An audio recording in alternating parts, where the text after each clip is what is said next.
We don't have a script or anything, do we? No, that's been the hardest part for me.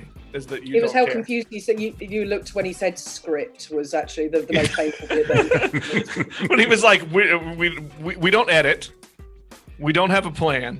Right. And it's glorious. It was just hard for me at first. Well, his other podcasts are all political, so this is fun for him.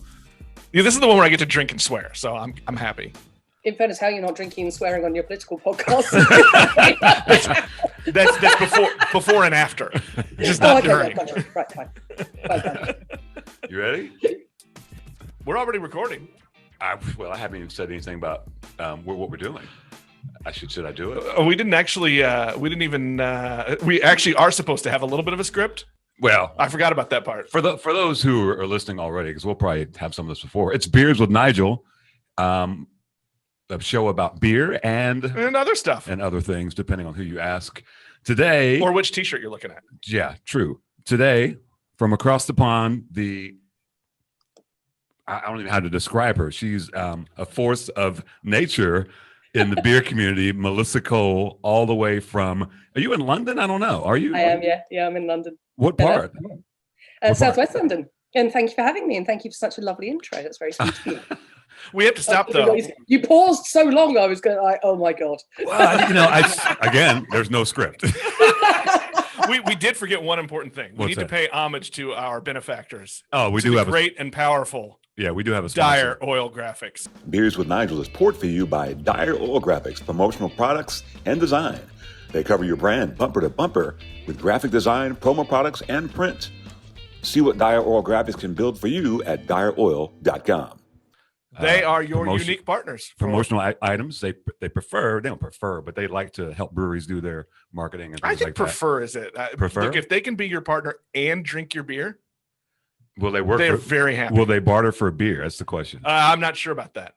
We need to ask. We need to ask him that all important question. Melissa's like, no, we need money. I think they want the money and the beer. Okay, that sounds good. But really, who in the right mind doesn't want money and beer? There you go. So again, Melissa Cole joins us today. Melissa, thank you very much. It's awesome. You're one of my favorite people. One of my favorite stories is when 2 years ago when I went to London, and how I met her was somebody on Facebook on Beer Tasting KC was like, hey, you need to go to this bar called The Rake, and you need to ask for Melissa. And I didn't know who she was. And I'm like, I'm going to go find out who Melissa is.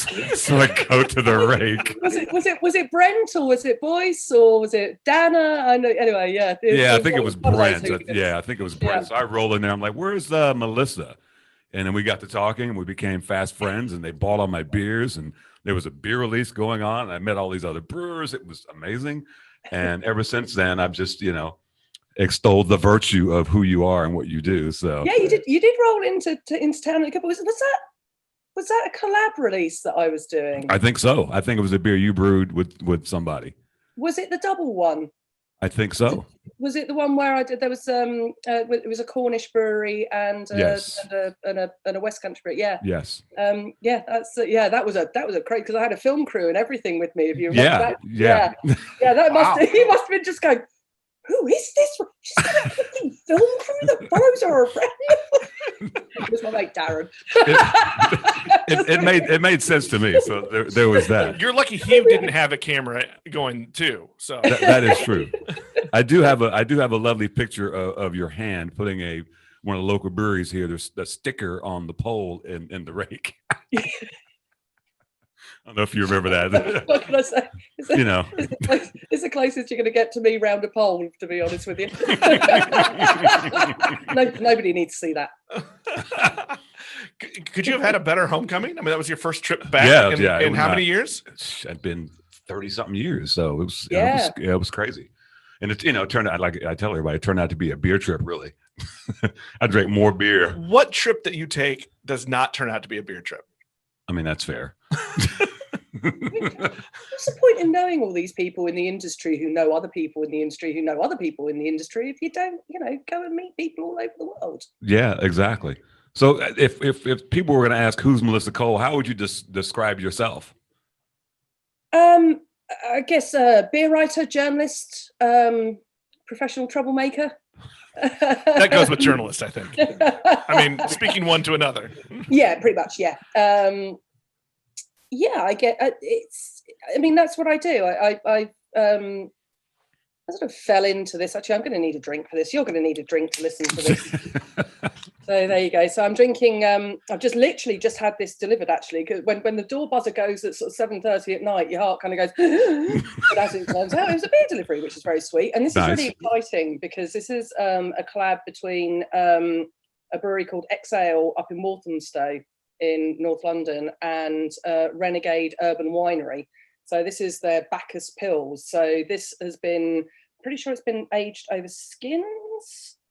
Yep. So they've added some, there we go, 10% Bacchus pre-ferment. I'm sorry, I literally didn't even have time to look. And then they've got some time over skins for some wild yeast as well. So it could be fantastic. It could be bloody awful. It sounds amazing. Okay, for the noob, what does over skins mean? Yeah, he's over skins. So you literally take the skins from the grapes and you allow, because they're imbued with wild yeasts, you then put the beer over or on skins. So I mean, over here it could have a totally different meaning. It's like you've got a whole bunch of listener at the That's a whole other industry. That's a different podcast. I think.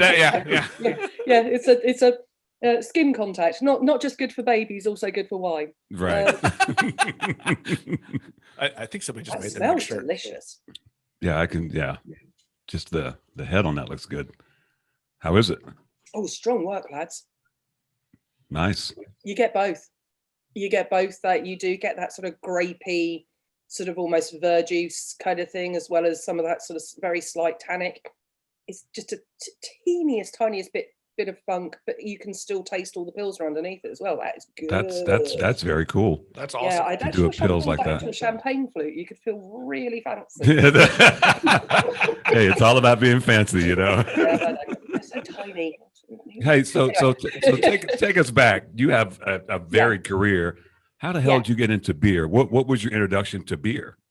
So my introduction to good beer was fair. That's fair. My introduction to good beer was actually working at a pub when I was at university called the Old Black Bull in Preston, in Lancashire, and that was a real ale pub, so a cask ale pub. Right. And I'd sort of been working there for a few weeks, and then suddenly saw this, and finally did a day shift, and sort of saw this little lady sort of running about the place, and I was like, why has she got buckets? What's happening? Why is she doing this a lot? What's going on? And there weren't really any customers in, and I was bored. I was doing a journalism course, and I'm naturally very nosy.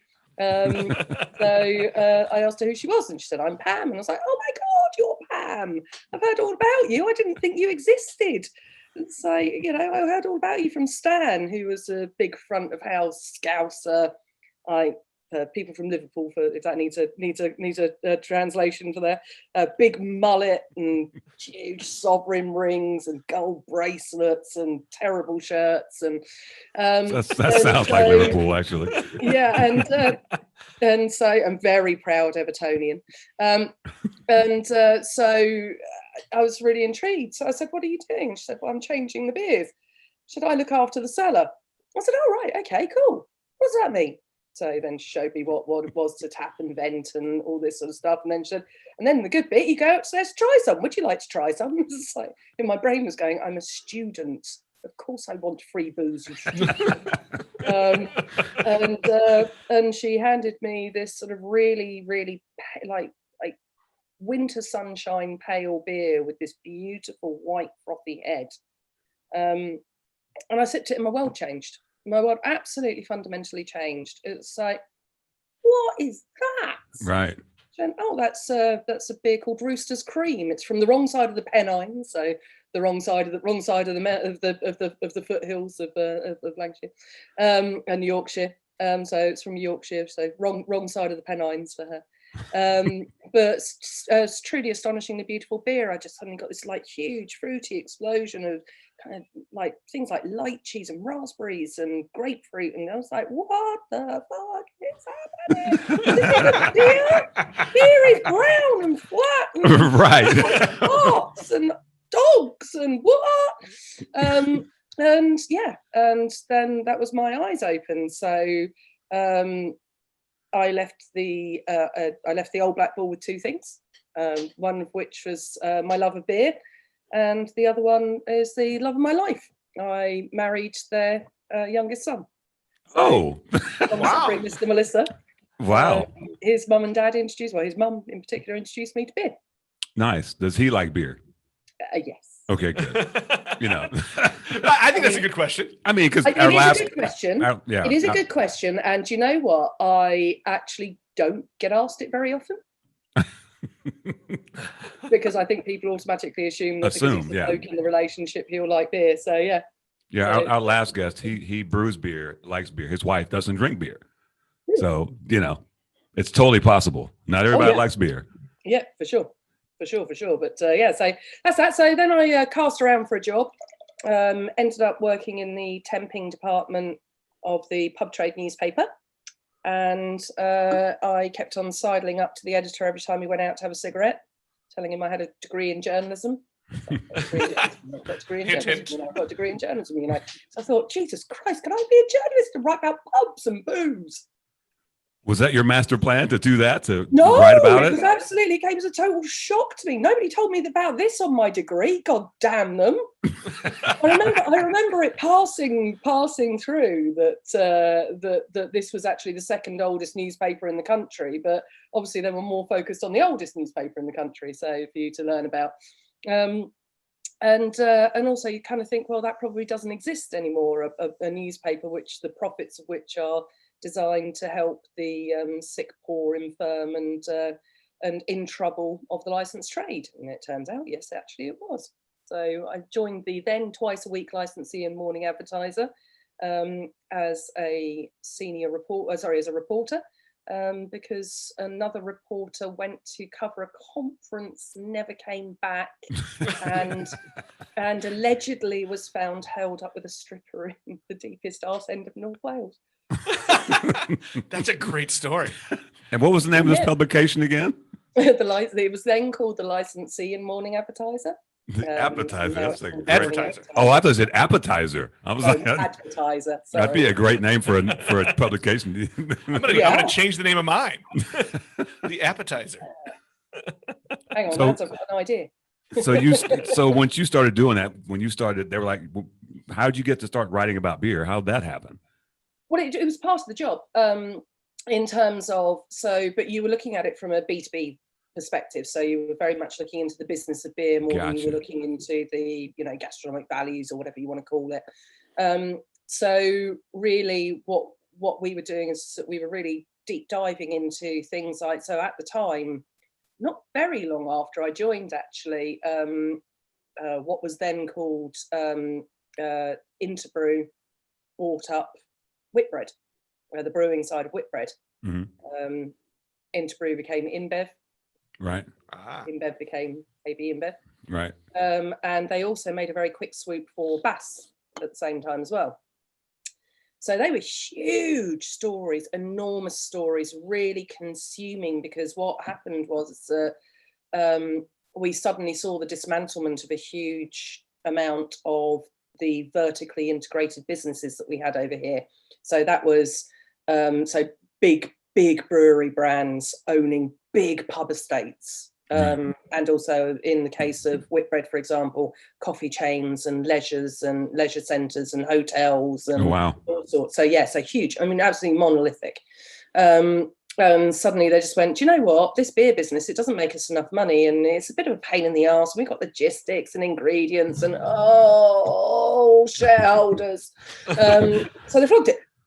And then really interestingly, Interbrew came in. The dust hadn't settled, the ink hadn't dried on the Whitbread deal. I'm going to say 3 weeks, maybe 6. And suddenly they were buying Bass as well, and the whole country went, whoa, right. whoa. So anyway, so they had to cherry pick some brands and get rid of this and get rid of that and do this and do that. And that's how they ended up with some really serious historic brands that you now see over in the States. I will call a facsimile of over in the States. That's just not snobbishness. It just is what it is. Right. But that's why, for example, you'll see Bass and Boddingtons over in the States, and Right. we don't see it at all over here now. Right. Right. Oh, they're trying to resurrect Bass, but I don't think it's going so well. So when you were studying and you were a student, what journalism did you think you were going to do? What was the original plan? Case AD. I was going to be a war correspondent. I was like, and then I met the miserable bastards who did my course. And it's like, no, not so much. Like, no, there is nothing like being taught by bitter old men to knock ambition out of you. But anyway, here we are.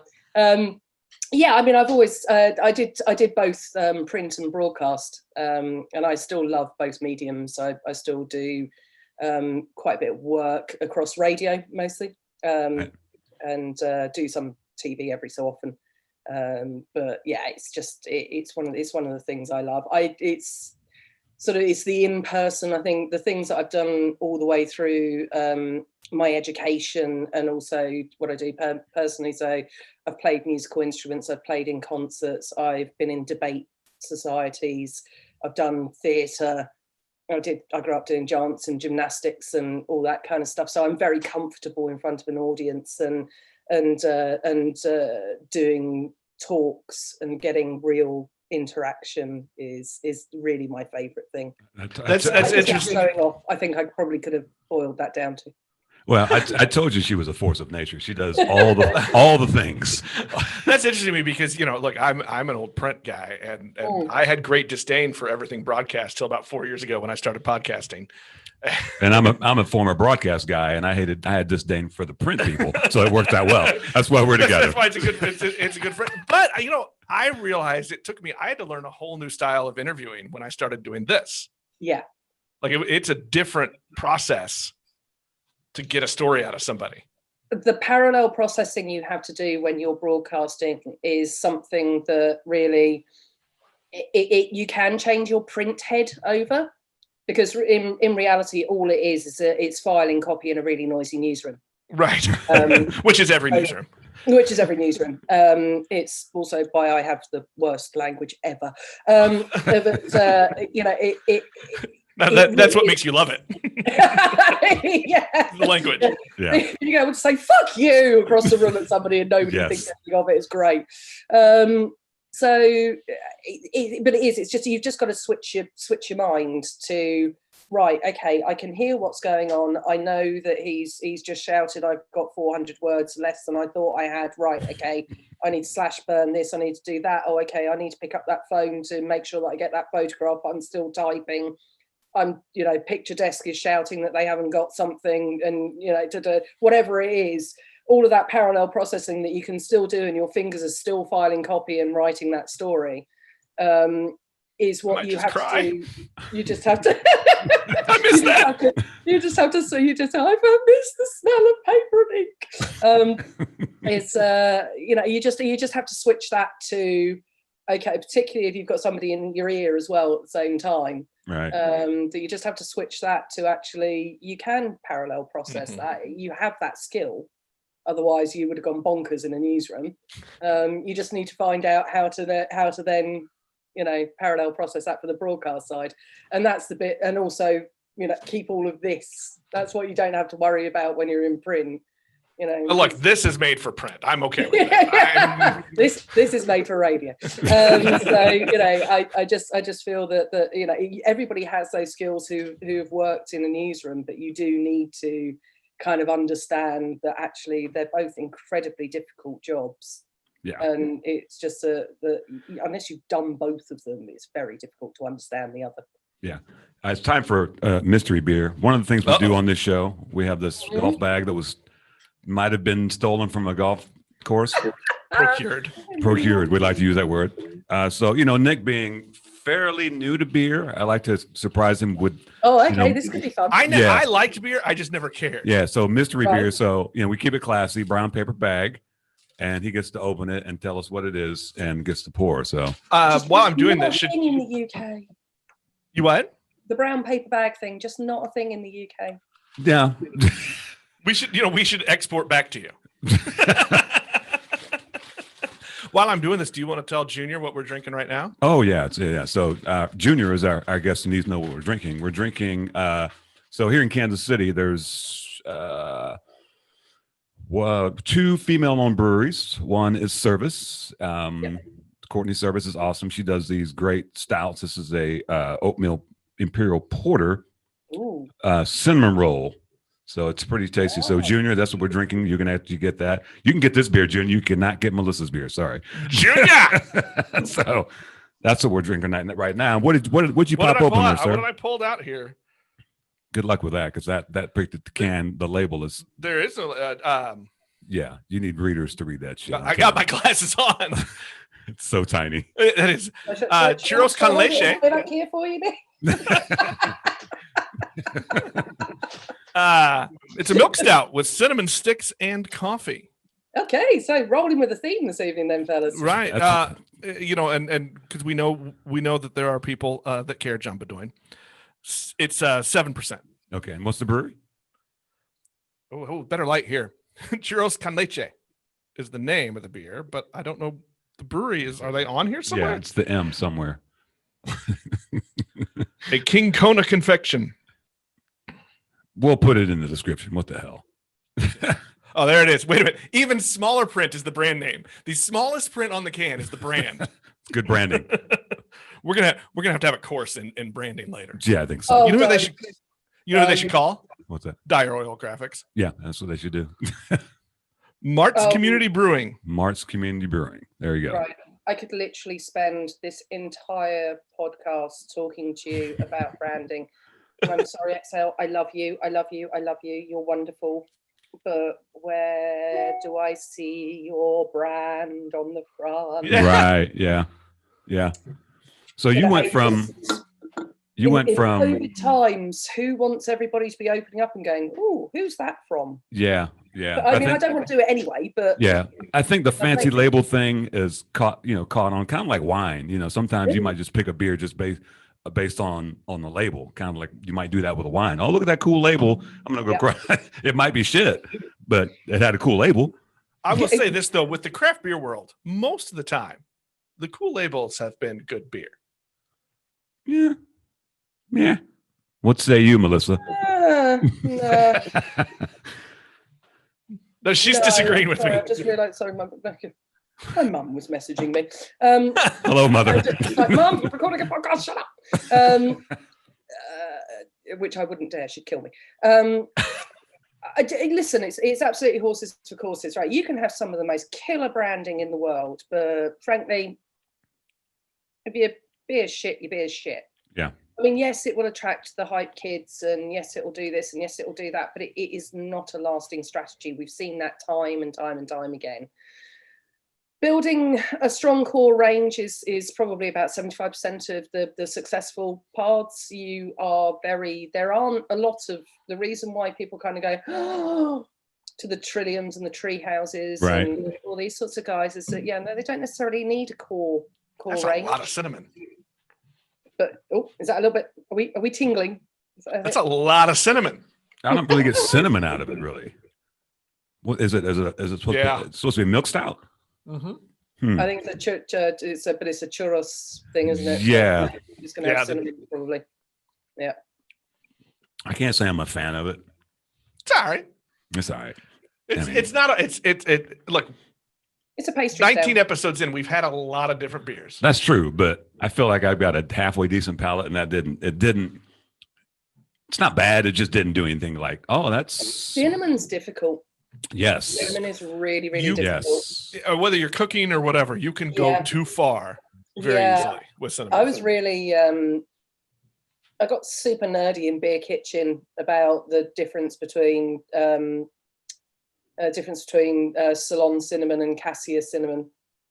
So it's like, if you're going to make a chili, for example, get Ceylon cinnamon. It's not that sweet confectionery cinnamon roll. And the same with like oregano or oregano. So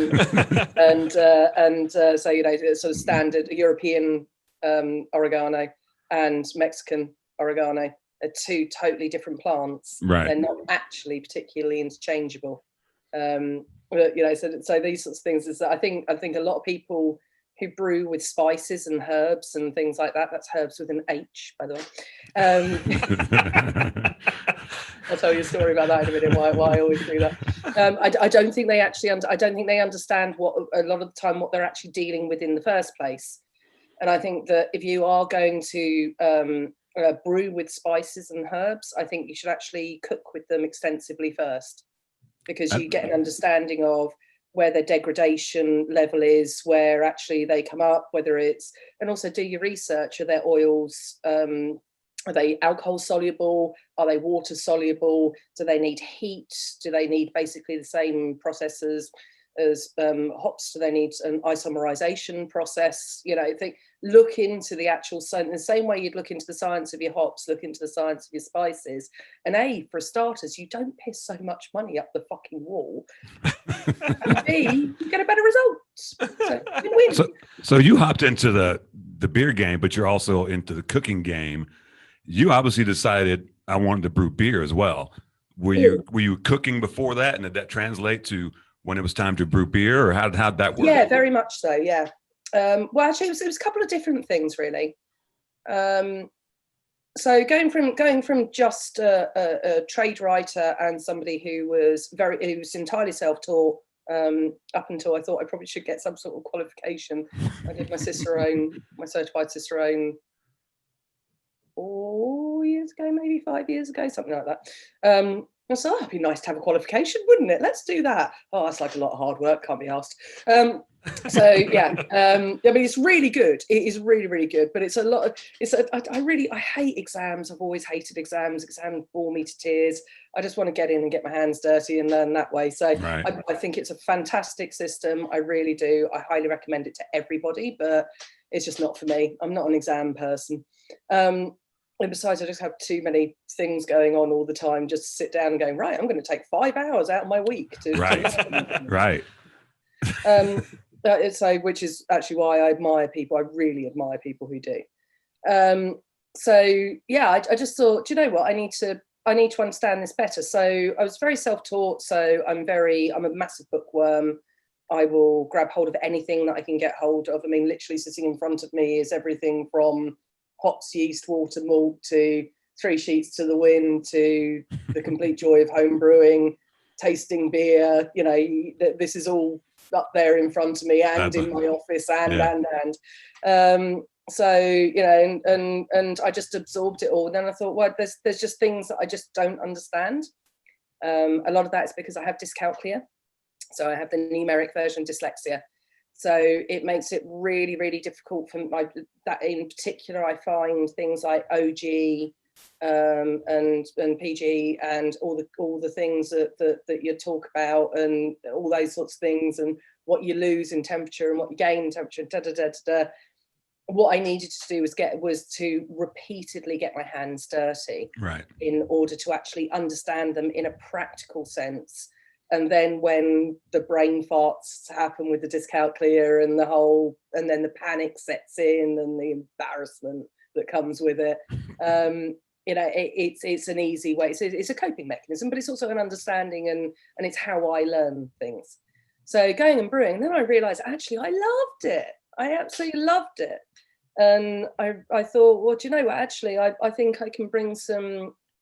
At that time, people were just beginning to sort of slightly brew with spices and herbs and be inspired by a lot of the let's just say dicked around with saisons in particular that were coming from across the pond, and fruited IPAs and pale ales and things like that. And I thought, well, hang on a minute, I don't think people really understand what they're dealing with there, because they just saw, you know, oh, this is massively popular, we're just going to brew it. And right. I was in conversations with quite a few people about brewing a beer together. And I said, well, actually, did you know that if you toast these peppercorns and coriander seeds before you brew with them, you'll get a much better result, because actually it makes the oils more water soluble. Right. And then we actually were doing some test batches, and we did a side by side. And it turned out that we only needed 50% of the peppercorns and the coriander seeds that we were going to put in the first place, and all sorts of other things like that, you know, toasting peel before you use it, and doing a long slow pasteurization when you're going to put juice in a tank, and just all things I knew from cooking and from understanding things and making simple cheeses or things like that. So all of that kind of stuff really came into play. And just really understanding taste and flavour and what works together and what doesn't. And partly through a love of eating and drinking, and partly also from a love of actually of putting food and drink on the table for people. I love doing that. What was the first thing you brewed?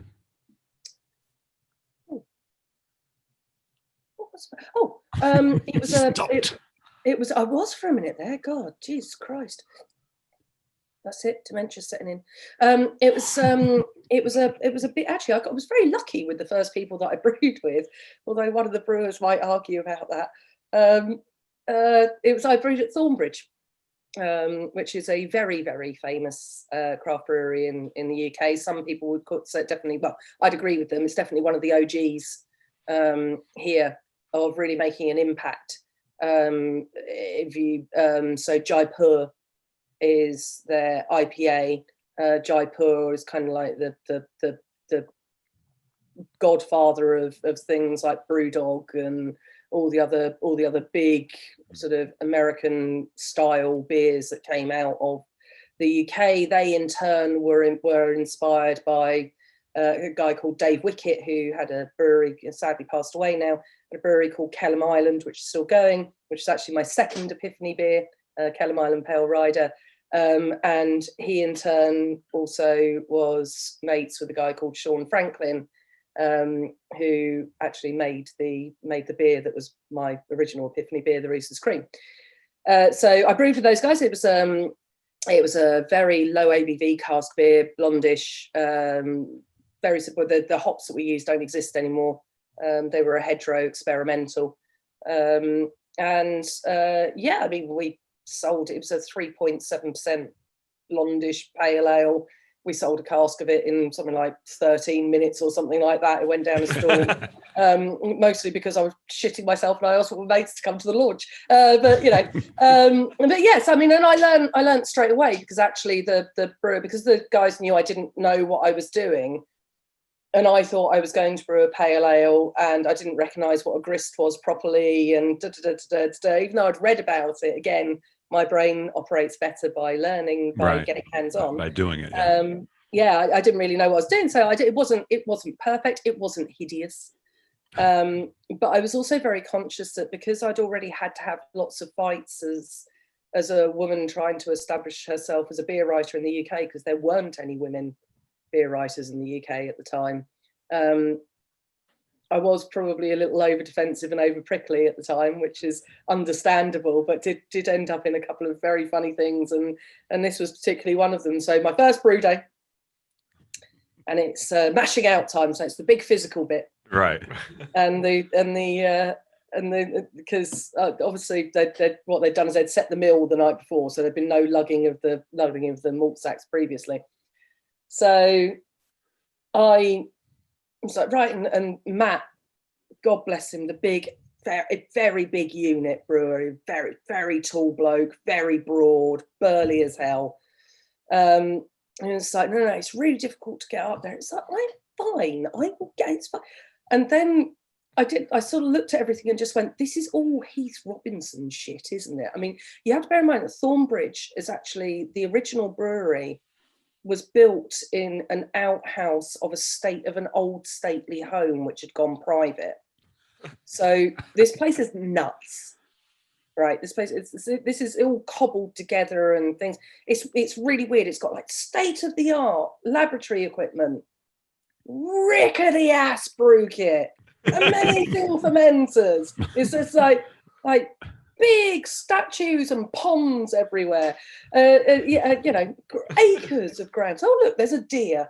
The whole place is mad. And so he sort of goes, all right, I'm fine, Melissa, fine. But I need to tell you, right? And he went through this checklist. So you need to get up the step ladder. You need to stand at the top. Don't worry about the slightly wobbly leg. I'll hold it. Then you need to, so I'm up the top, and it is wobbly, and this is like I'm now kind of like a story up, shall we say? I then have to. Then he says, "Right, what you need to do now is grab that pipe." No, not that one. That's a hot one. Jesus Christ, okay. That one. And then he said, "And then what you need to do is you need to get your leg over, girl." I'm like, "Easy, fella." And then you need to drop down inside.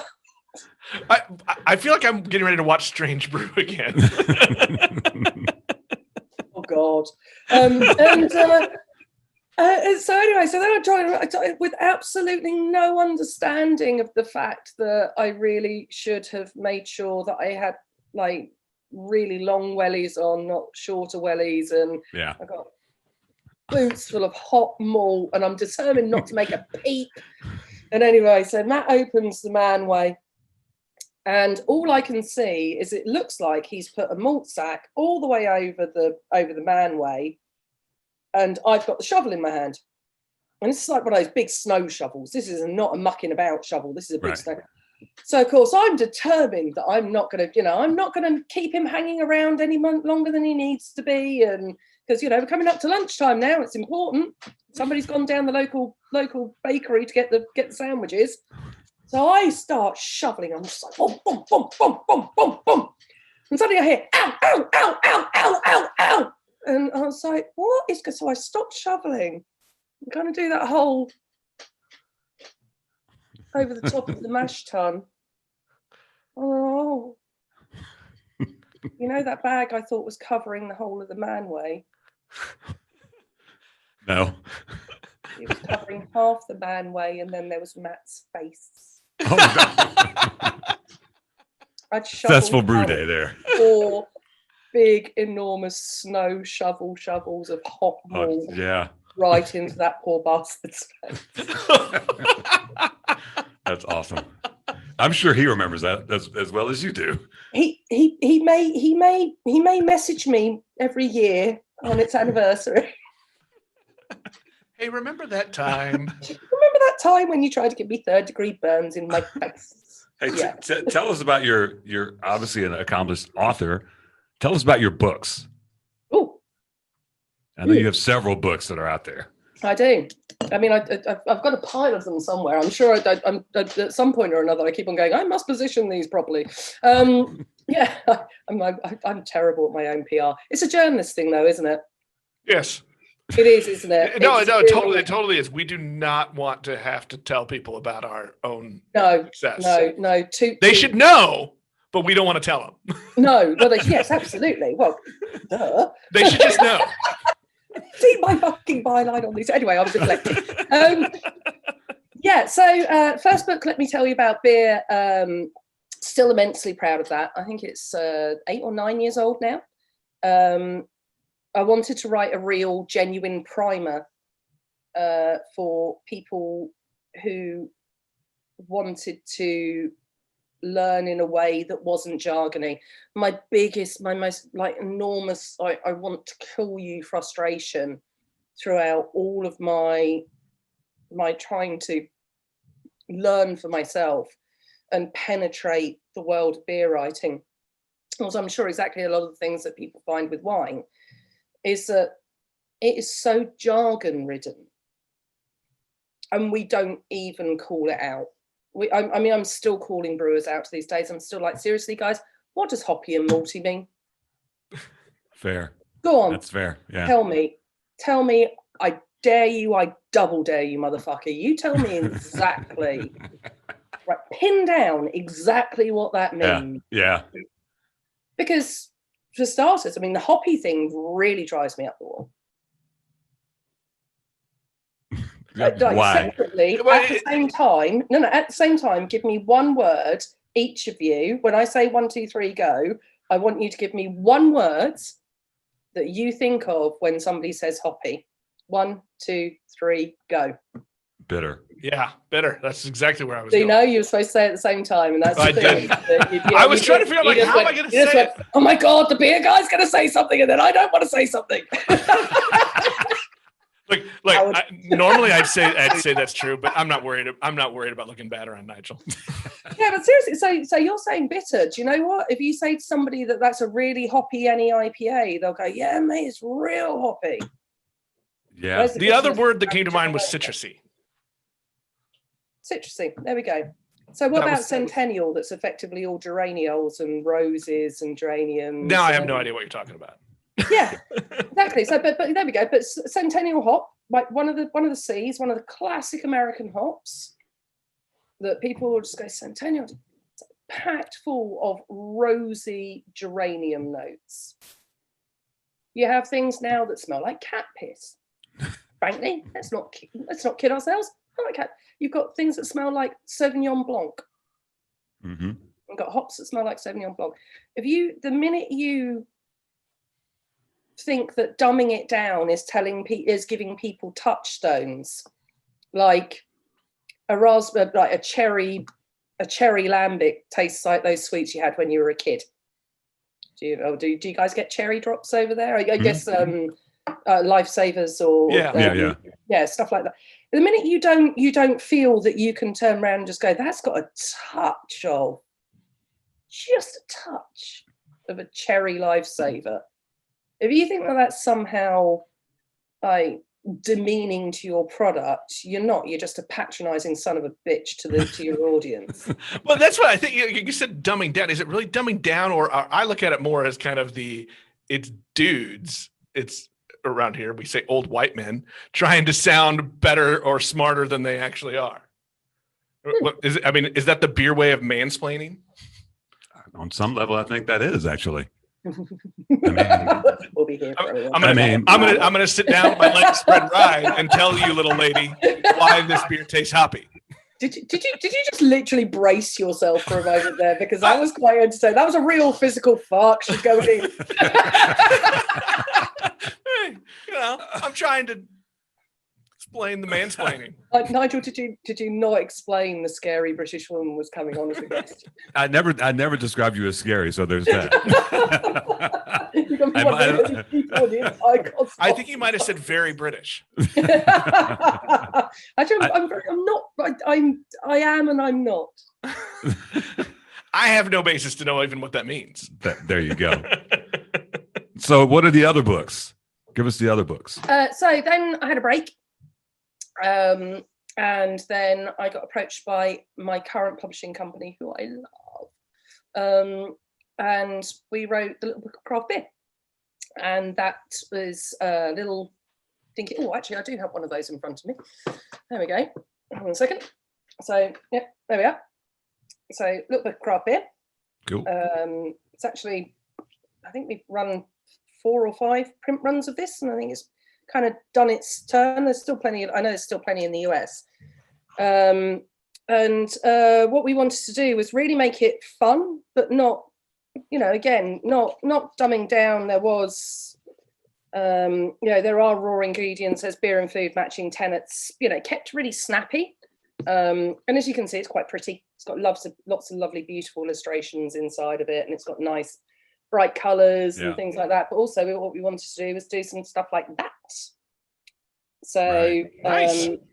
So we got some little recipes, and then some cocktails, some beer-based cocktails, and beer-based recipes in there. So just to give people a bit wider scope about what beer can be, and just really ease them in what is a very friendly format. Right. And because it is one of those sort of impulse purchases, it's like $9.99 over here. So I think it was retailing at something like $12.99 over there, in dollars. And so it's about that sort of grab and go. Oh, my buddy loves beer, but making sure that it's not like dumbed down and stupid. Christmas is coming, Nick. Expensive stuff in there. I'll get one for him for Christmas. Oh, shucks.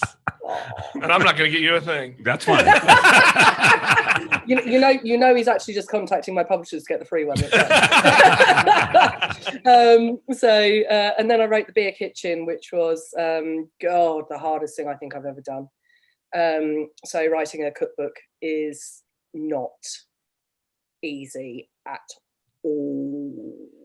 It is so hard.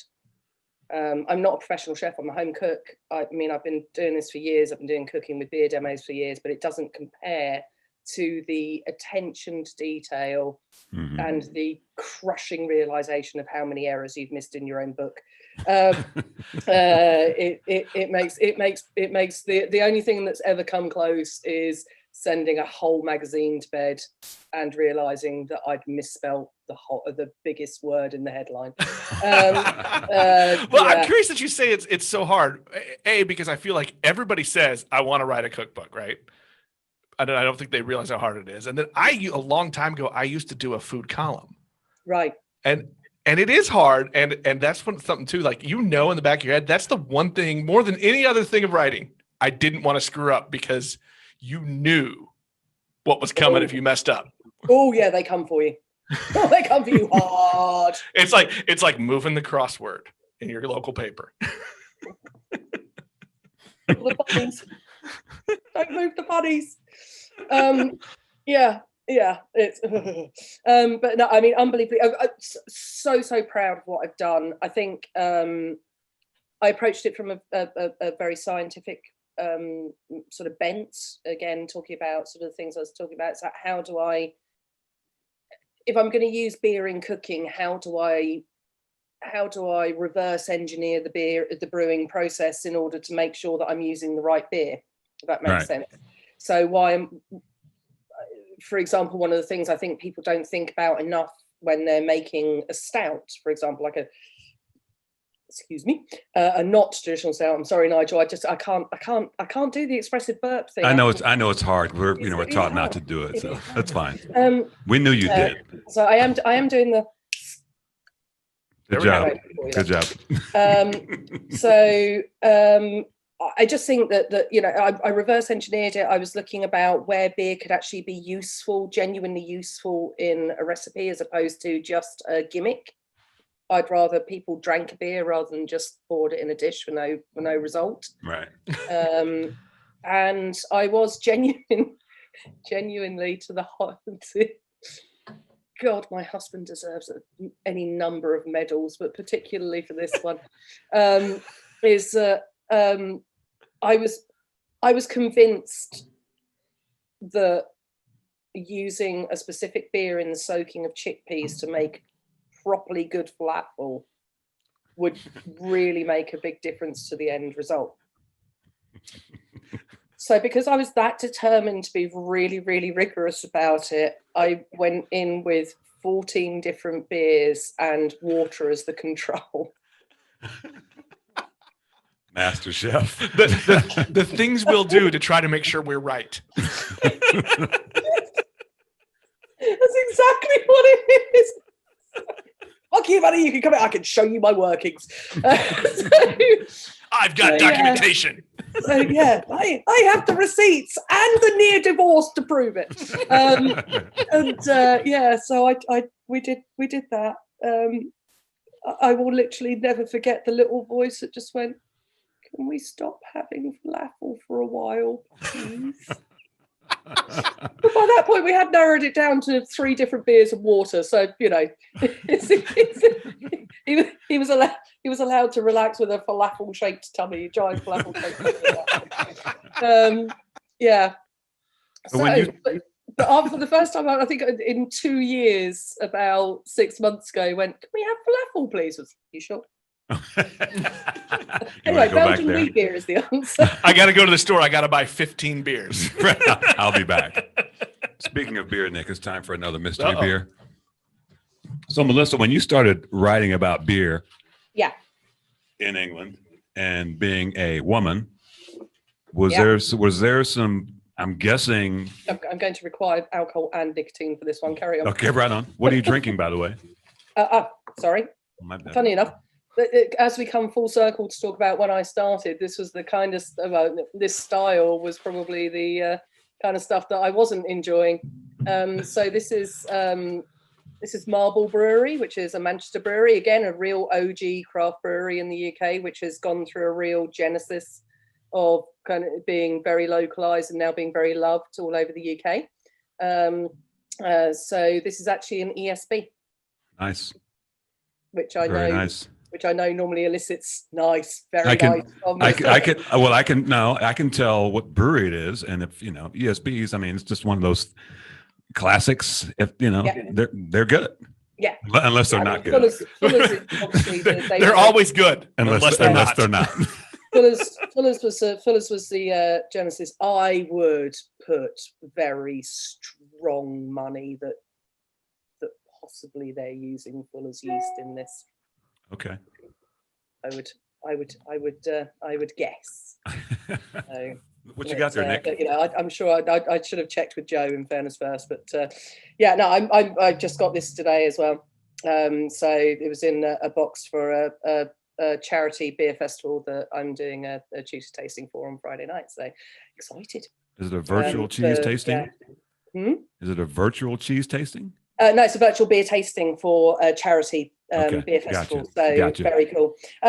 Being a woman starting out in beer, it sucked, but actually it was because of how I was treated that I did want to do what I do.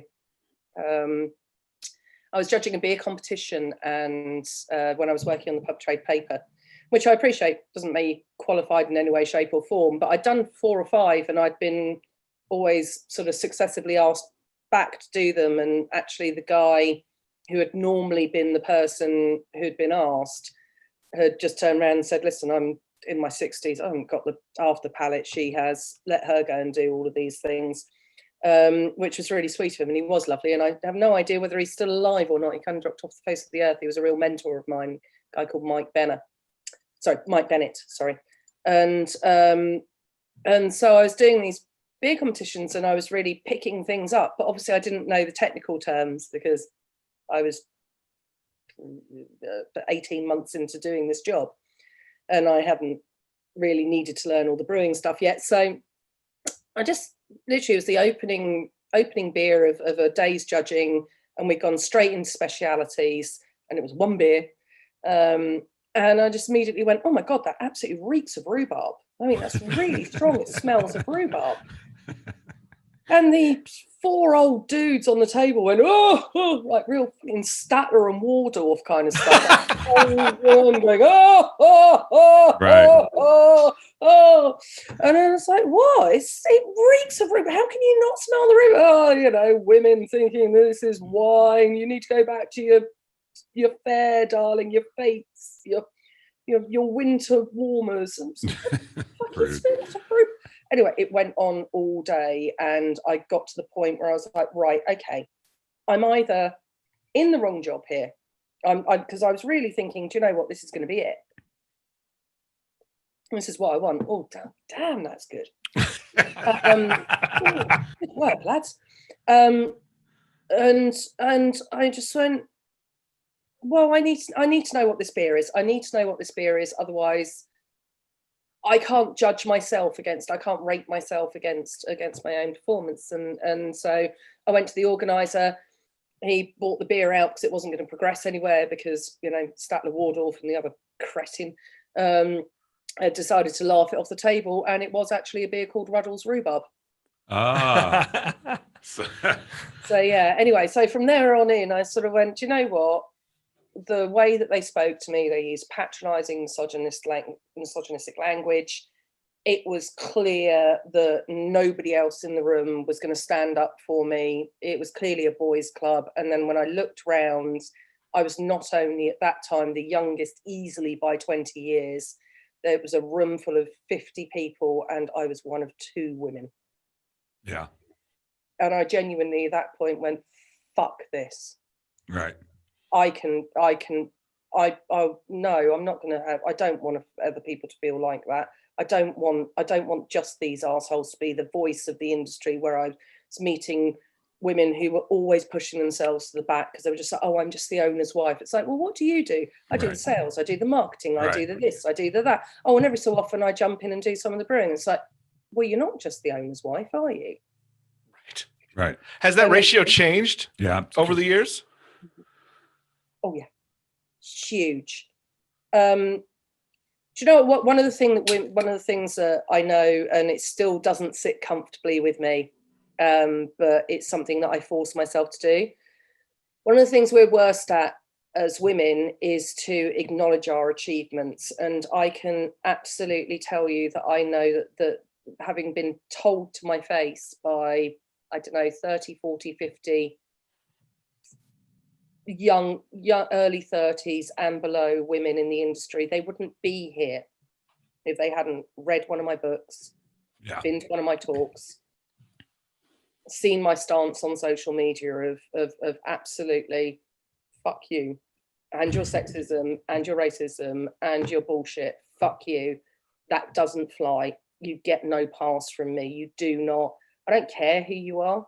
I don't care if you're Greg Kopp making some weird ass rapey sounding statement, or whether you are some little tiny brewery in the arse end of nowhere who thinks it's okay to put a pair of tits or somebody filleting Santa on a fucking pump clip. Yes, that has happened. Really? Yes, it was called Santa's sack just to make it extra classy.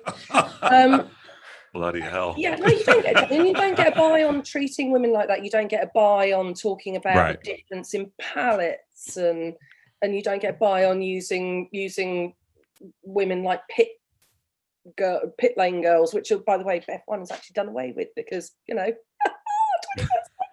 20th century dudes. Right. 20, yeah. And it's just no, you don't get by. And I think that the that's good. Knowing that there's somebody there who's going to have your back no matter what is incredibly important, whether it's you're a person of color, whether you're a woman, whether you just feel different from the rest of society, let alone be treated differently by the rest of society. Knowing that there is a pathway that can be carved, whether it's that you want to, or you feel represented by me or not, or whether you feel that somebody else who's seeing that you can just turn around and say, fuck you, buddy. I don't care whether you think I belong here. Try and stop me. Right. How is that? That's the difference. Yeah. How is because we struggle here in the States, or at least in Kansas City area, with diversity in tap rooms, and I think you're fair to say the whole country. Well, yeah, for the most part, not a lot of women, not a lot of minorities. How was? I know when I went, I seemed to see a lot of diversity in pubs, more than I saw here. What's your impression of what England's like? Gender diversity is increasing massively. Certainly, I think if we look at particularly at tap rooms, because they tend to be run by people who have that attitude, and because you haven't, obviously there's always going to be dickheads. You can't help that. But that's true. I would say, and I'm not giving it the whole beer people are good people, which in my experience, in the main they are. But of course, that's my experience, and I have a rather privileged position. So, it is actually gender diversity is changed out of sight since I joined the industry. Absolutely out of sight. You've got women who are in their late 20s who are one step off the rung of being the head brewer. Nice. They're graduates from Heriot Watts in Edinburgh. These women are going out there and they are slaying it. And you've got women who are consulting for people like Steve Pox, for example, who runs one of the most amazing brewing schools in the whole of the US. And you see that, but we've got such a long way to go with racial diversity. Mm-hmm. The barriers, I don't think, are any different to the barriers in the US in a lot of ways. It's all about marketing, targeting.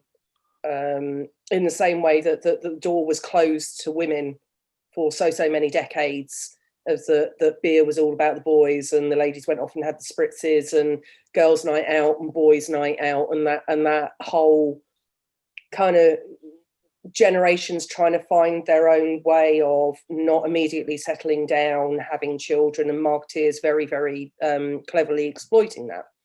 A lot of it was also actually, particularly for women, it was about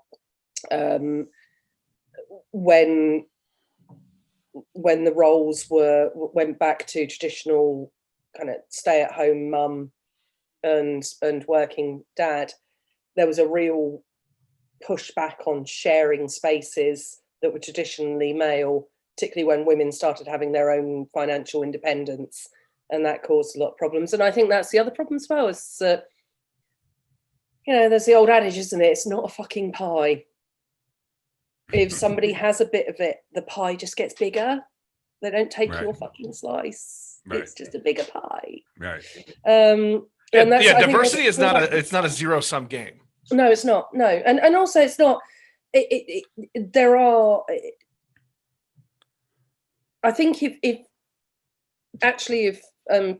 please forgive me. Obviously, it's a bit patronising to proselytise on your elections, but I feel really quite entertaining in a lot of ways. If not entertaining, I find it sardonically amusing that people are very surprised that actually Trump has picked up a larger amount of the black vote, and the inherent racism of considering the whole of the black community as a homogenous mass actually misses out the fact that people are allowed to have different views even if they have the same fucking skin color. And it's this idea that actually the same sort of selfishness that sees generations after generations of old white dudes, and quite often by default their wives because they're financially dependent and that's what they're told and that's what's best for us and so on and so forth.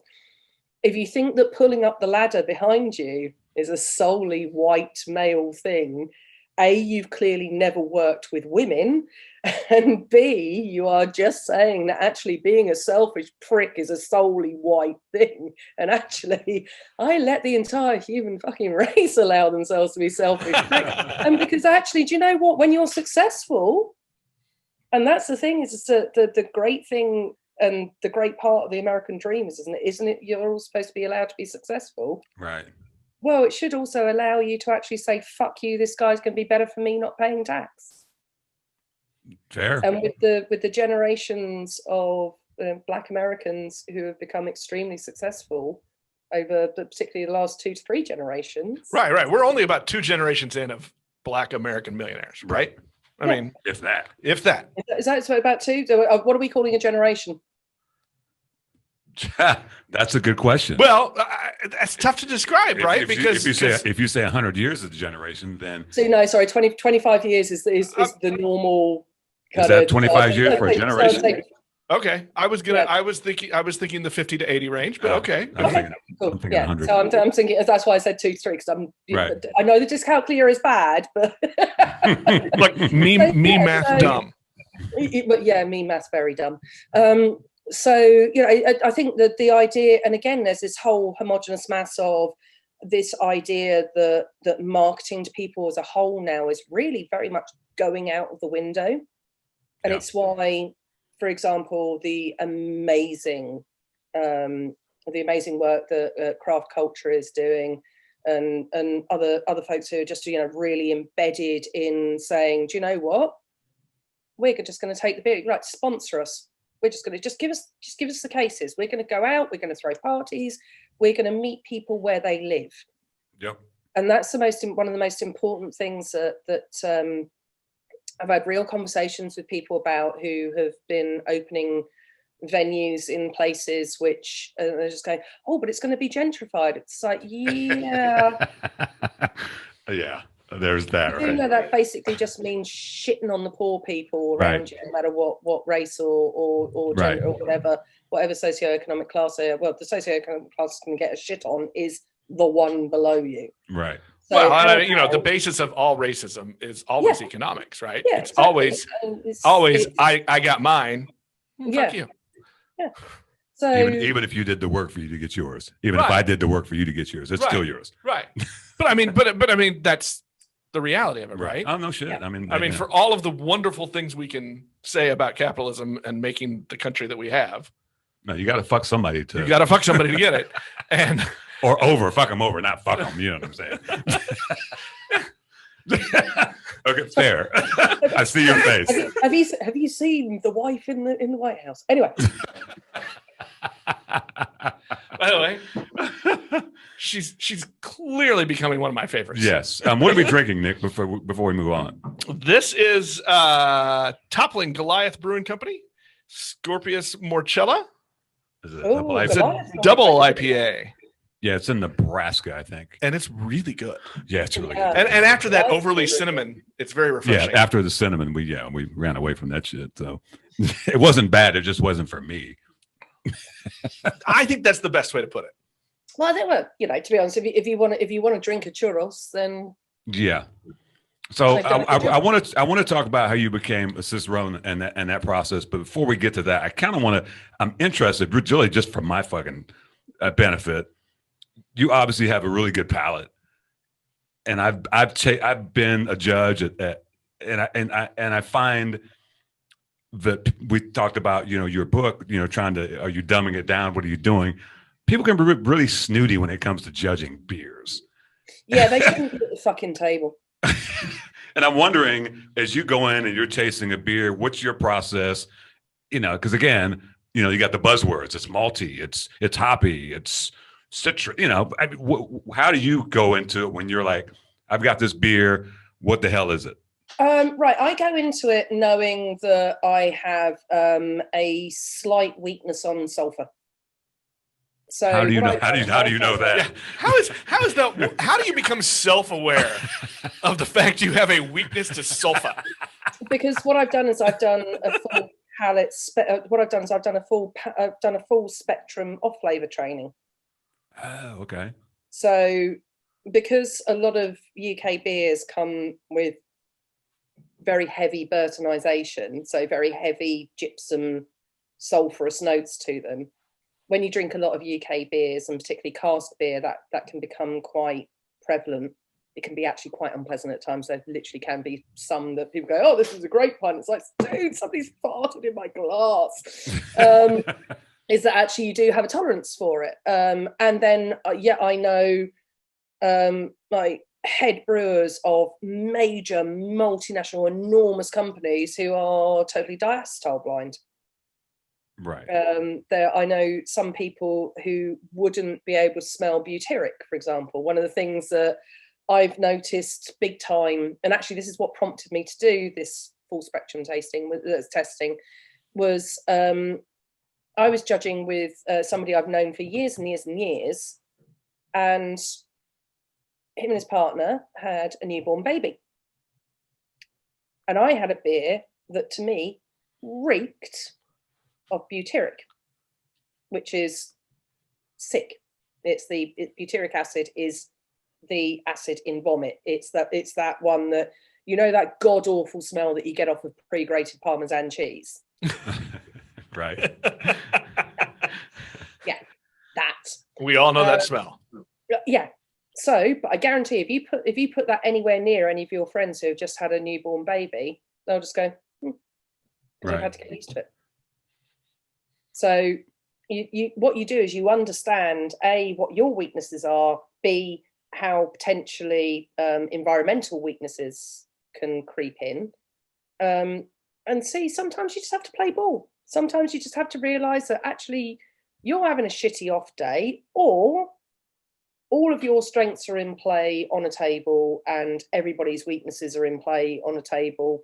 And unless you really feel like turning the Titanic, like you really want to turn the train around, I quite frequently do. When I feel very, very passionately about a beer, I will calmly but forcefully really say, right, guys, have you picked up this in it? Have you picked up that in it? No. Can you go back to it? Is your sample colder? It's about understanding everything that happens at the table. But also, even as a newbie, when you stop and you listen, also when you have input and stop and ask people what they mean by that, if they cannot answer what they mean by throwing a word around the place, then frankly, yeah, What do you mean by hoppy? Do you mean is it citrusy? Is it floral? Is it? I need a bit of help here because I'm new at the table. Mm-hmm. If they go, they're fucking bullshitters. So how Really? collaborative Seriously? is the judging table? I mean, that's interesting to me. Yeah, just fuck them, ignore them. They're right. You're every time you approach a judging table, it's two things. One of which you have a responsibility to be really honest, and whether that's just that you're a bit bunged up that day, you got allergies, you're in a bad mood, hormonal. That can genuinely make a difference as well, and I mean that without any form of slight, which by the way can happen to fellas just on a much longer cycle. All of these things can come into play. Whether you didn't think and ordered stupidly spicy food last night and you still got a bit of, still just going, nobody, right, be honest about that. Just say, look, guys, I really fucked up, but I'm going to play my part as much as possible, but I probably shouldn't be a deciding vote today, or, I've got allergies. You approach a judging table with honesty, with integrity, but also with eyes wide open, because I have sat at tables with such gigantic fucking bullshitters. I just can't, I'm just like, wow, I see your name on rosters all over the world. How? Oh yeah, Old Boys Network. I remember. So, going from that to, obviously you became a cicerone. Yeah. Maybe at some point I'll do it, but it looks pretty damn daunting. What was that process like? Do you know what I think? For you, because you work at the sharp end of things, whereas I, try to fanny about behind a keyboard a lot more. Is that you'll actually you certified? You will be in a much better space because I assume you understand dispense. Mm-hmm. Because frankly, it's something that I have literally learned what I needed to learn for my exam, and then I just went delete. You go into places, they go, Melissa, oh, hi guys, how you doing? Oh, terrible, got a problem with my cousin. Oh yeah, I don't know anything about sellers. Nothing. Interesting. Yeah, a lot of it's about sense. A lot of it's around great history and understanding styles, right, and things like that. I think the stylistic thing is probably the most challenging. They're doing a really good job at adapting as well as they can, but without throwing the baby out with the bathwater and moving away from like the solidity of the styles that need to stay grounded in order for us to find frames of reference. But you've got a real problem, because as beautiful as this is, there's a little new world twist on this ESB. It's not full as ESB. Mm-hmm. But then again, full as ESB consistently gets feedback of not ESB enough. So it's finding the nailed on style. So if you think you're going to go and take the Cicerone, and if it's unlikely to be Ray, but let's use Ray as the example. If you think Ray Daniels is going to turn up and is going to put a full as ESB down in front of you for you to blind taste, and you've been tasting, I don't know, Elysian or whatever, that's just the first ESB that sprang to mind. Mm-hmm. It's not going to be the same. Right. It's using American hops. It's going to fundamentally shift what it is that you're tasting. And the other problem as well is that you guys just get such totally different versions of the beer. Because to be brutally honest with you, bottled beers that are based on a cask version below 6.5%, they don't bottle, and they sure as shit don't travel. You can do the best you can. Yeah. But I mean, I've known this. I've tried them overseas. But one of my favourite things in the world is for when, particularly sort of the first and second wave of American craft brewers come in, and because I live at the same end of town as Fuller's pretty much, straight down the motorway, straight down the highway from Heathrow. You hit Fuller's. They get off a red-eye flight. They get there at 6 a.m. in the morning. They're like, I don't go like, please, right, just, did you fly business? Good, you've got access to a shower. Go and have a shower, you skanky bastards. Go and have a shower. Like, just at least get something to eat in the airport. I know it'll be shit, but I had breakfast on the plane. Really? Why? Why would you have breakfast on the plane? I was like, I want to go to the brewery. It's like, dude, it's 7 o'clock in the fucking morning. I'm not meeting you at a brewery now. Chill, have a coffee, get your shit together. We'll meet for the brewery tour at 10 o'clock. Like we said, bye, I want to go to the brewery. Yeah, 8 o'clock is for bourbon. 10 o'clock is for beer. Only if you're seeing it from the other side, then that's totally acceptable. So it's kind of, it's, and then you see their eyes and their face and that beatific moment when they just go, yes, and it's lovely. It's lovely. I love watching it. I didn't look for that experience when I came. It'd been so long. I just whatever showed up, just, it was really a very karmic beer trip for me. I mean, I met you. I ended up going to Kill the Cat on. And there was that's a bar, right? Well, yeah. I mean, you're not actually killing cats. Well, I thought it was a tap room. It's pretty much a bottle shop, and there was a beer release going on there, and it was I just kind of knocked about and really didn't care what happened, and it was amazing. So when I came to the Rake, obviously the Rake has your new concept. Tell us about that. Yeah, but just out the back. So the lads very kindly, the lads who own it, Mike and Rich, who have been two of my best friends for more years than they deserve. And there's the very iconic Borough Market is where the pub is. So it's honestly easier just if you Google Borough Market. There's so much history there. It's ridiculous. It's based around a cathedral. It's been there 1,000 years from inception or something like that. It's truly a remarkable place. And just recently they've developed some kind of static market stalls. Is the easiest way I can describe it. So it's effectively a metal box. And we got plumbing and electrics and counters and all this kind of stuff. And we were going to open it we're going to do a bit of a soft launch in December. And then we were going to open with the full concept in January. But then coronavirus, pandemic. COVID ruins everything. There was a scheme called, which I'm sorry, I'm going to have to try and, I'm not going to be able to say it with a straight face. There was a scheme called Eat Out to Help Out over here. Whoever, I can't say it with a straight face. I just can't. I don't think you're supposed to. So yes, our beloved sentient haystack of a leader, launched this thing called Eat Out to Help Out, which was about getting. There was a VAT rebate and some tax rebate, and then people got some money off, and the company, the businesses could redeem it, but it didn't apply to alcohol.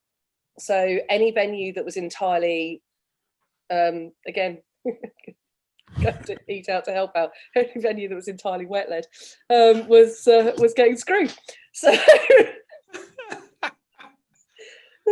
I'm literally living up to the British stereotype, aren't I? This is a full-on carry-on moment.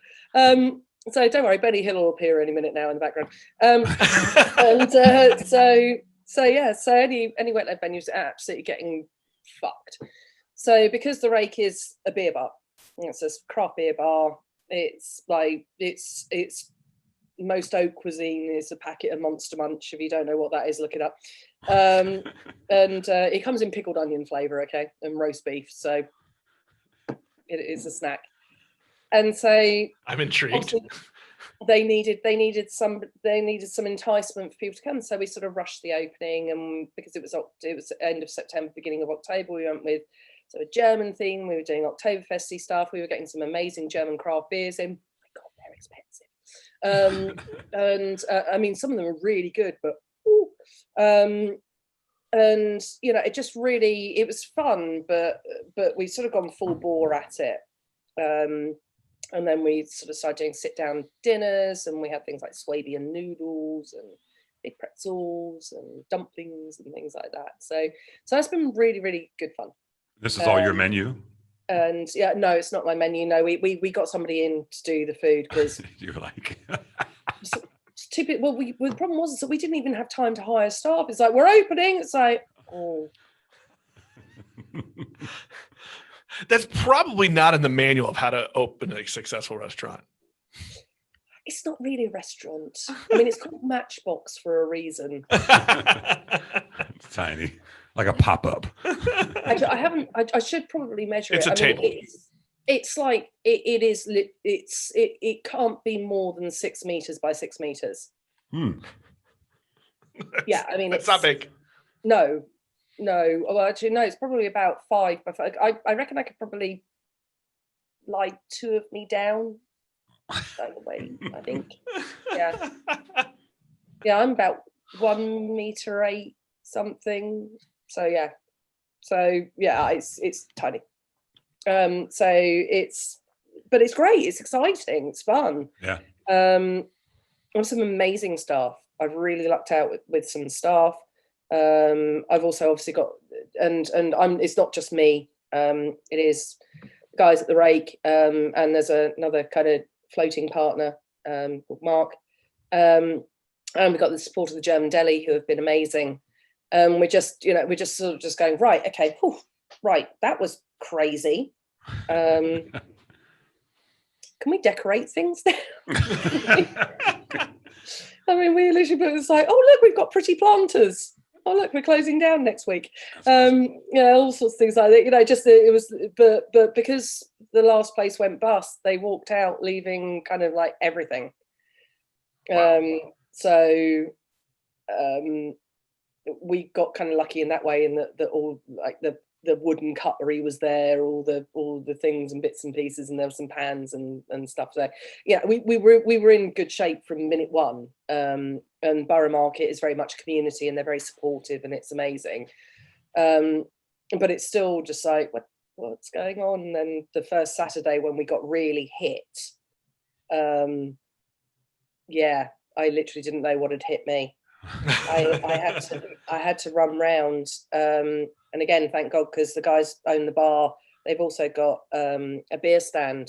They've got like an off license, a bottle shop on the actual market. And I was actually running over, just going, John, give me a case of lager. Give me anything. What is it? I don't give a shit. Give me some fucking lager. We've just sold 800 fucking. We've sold 3 kegs, dude. 3 kegs in 3 hours. Just give me some fucking lager. I don't care what does it need to be German? What do I look like? I give a fuck where it comes from. That's awesome. Yeah. It's a great little area over there. I bought him a couple of pints to apologise. That was nice of you. So as we wrap this up, what's next for Melissa Cole? What's on the horizon for you post COVID? Get out of quarantine first, right? Yes, there's that. Speaking of lager, sorry, speaking of lager, actually, I've got my fabulous lager t-shirt on. Oh, nice. There you go. There we go. It was sent to me by the wonderful people at Lost and Grounded. So that's next. So this is literally just come out. Awesome. Nice. Where can people find that? You can find that on the website that's named after a big river in South America. And you can find it at independent bookstores. That's well played. I'm going to steal that. There's loads of indies I've seen. Actually, there was a bit of an accident. It was supposed to be out in May, and I suddenly got tagged into something on Instagram about like April, with a lovely lady at an independent bookstore going, and this is coming out in May. I was like, oh shit. They accidentally released some of the stock, so you might have already seen, people might have already seen it. But yeah, no, it should be in quite a few. Normally makes it to Barnes and Noble. Italy are normally very kind stockists, actually, which is really sweet. So I don't honestly know where it is in the States at the moment. It's definitely on Amazon. As I said, it's normally at Barnes and Noble.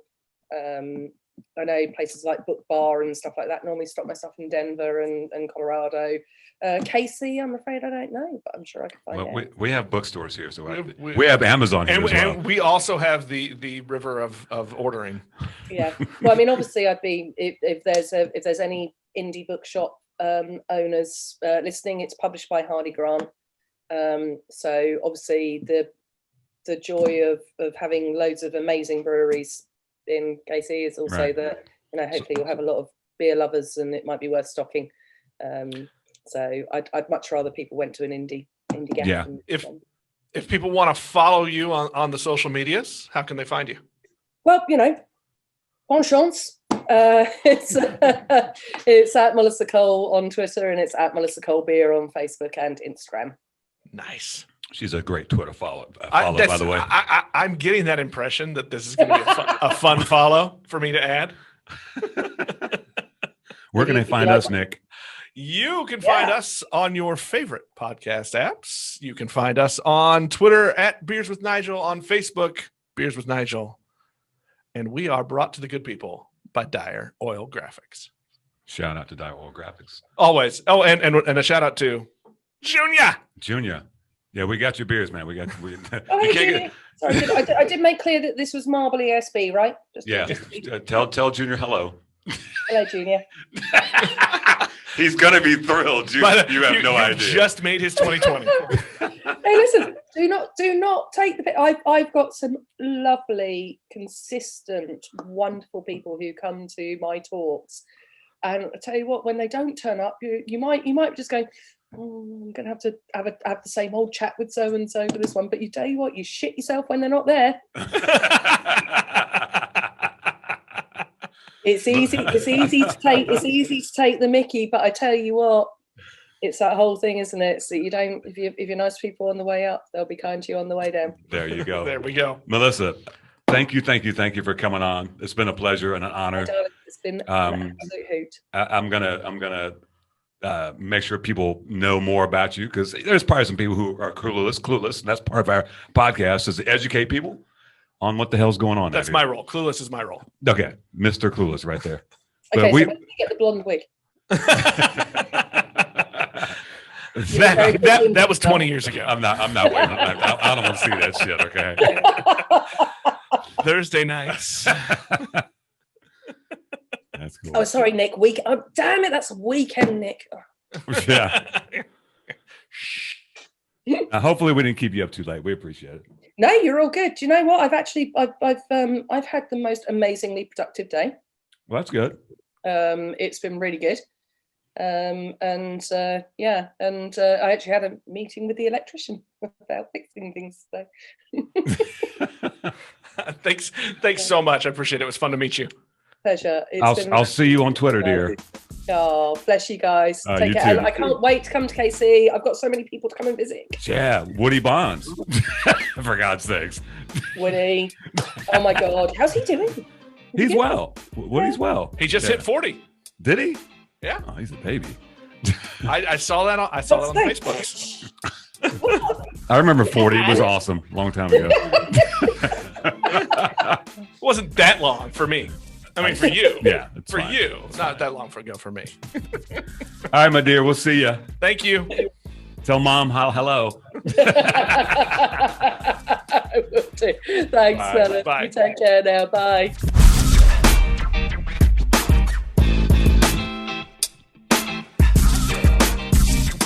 You've been listening to Beers with Nigel, a show about beer and other stuff, hosted by me, Nigel Woodbury, and that other guy, Nick Barker. Beers with Nigel is poured for you by Dire Oil Graphics, providing bumper-to-bumper graphic design, promo products, and print services. Find them at direoil.com. Beers with Nigel is a proud member of the Fredcast Network and available on all of your favorite podcast flavors. Find Beers with Nigel on Facebook, Twitter, Instagram, and ask Alexa to play the Beers with Nigel podcast.